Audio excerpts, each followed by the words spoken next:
Another day, another basketball stories na naman ang pagkikwentuhan natin. At ngayon nga, yung pag-uusapan natin ang balitang pagkuha pa ng Los Angeles Lakers kay Ben Simmons. At ang balitang magbabalik pa nga daw si Seth Curry sa Golden State Warriors. Katulad nga ng inaasahan, championship nga talaga ang kanilang pinaka-goal lalong-lalo na ni LeBron James at Luka Doncic. Nakitang kondisyon na agad ang mga pangangatawan.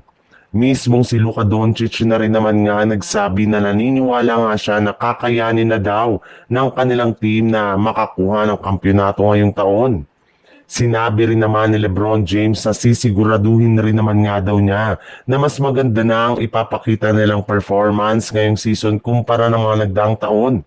Ngunit ayon rin naman nga sa ilang mga analyst, maaari pa rin nga daw na mapalakas ng Lakers ang kanilang lineup ngayon.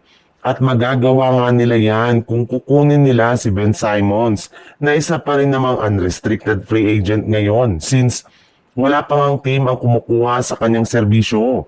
Bagamat man nga hindi ganun kaganda ang kanyang naging performance last season ay magagamit pa rin naman nga nila ito bilang isang small ball center. Sa ibang balita naman, bagamat man nga hindi pa nakakapaglaro ni isa mang game si Seth Curry sa Golden State Warriors, simula nang pumirma siya ng kontrata sa team last month ay agad na nga nila itong ini-waive ngayong araw. At eto nga ay dahil isa lamang ang training camp contract ang kanilang pinirmahan dito.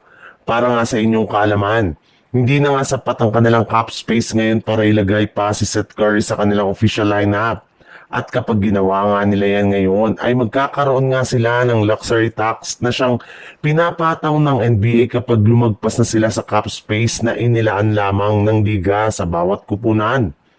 Kaya upang maiwasan nila ito ay kailangan nga nilang tanggalin si Seth Curry sa kanilang lineup bago pa man mag-umpisa ang regular season. Pero hindi rin naman nga dapat mag-alala dito ang mga fans dahil nasa plano na nga nila noon pa na kunin ito ulit sa katapusan ng Nobyembre kapag tumaas at nadagdagan ng muli ang kanilang cap space ngayong season.